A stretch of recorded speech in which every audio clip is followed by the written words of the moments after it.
Hi, I'm Teddy Burris, your Google Workspace and Gmail strategist. The question I got asked today is, Teddy, how do I know who submitted a response to a Google form? Let me show you how you do this. So I'm going to look at one of my forms here. Let's create a new form. Just go to new form. Here's the new form. I'm going to give it a name. Carrot survey. And let's have one question.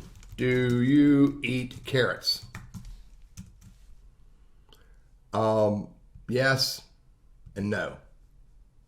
Yes and no. Those are the only two options. Okay. Now, when I go to send this to someone, those are the only two questions only question they have. Yes or no, do you eat carrots? Now I can make that a required, so they have to answer that, but there's nothing else on here for me to ask, who are they? So ideally what I should do is I should add a new question and make it a short answer, and I should ask for your name.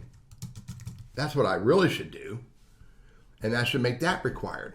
But they may just put whatever they want to put in there. So there's another option as well. I can go to settings, under responses, look in there and collect email addresses, and I can turn it on for collect email addresses. Now I can, if I want to, because I'm collecting email addresses, I have a few other options I can do as well. I can send the responder a copy of their responses if I want to.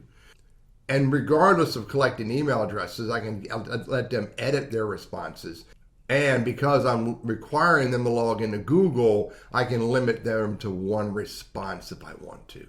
Bottom line, how do you know who submitted a form, a response to your survey?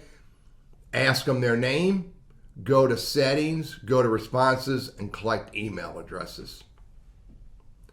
Teddy Burris, your Google Workspace and Gmail strategist, and hope this is helpful.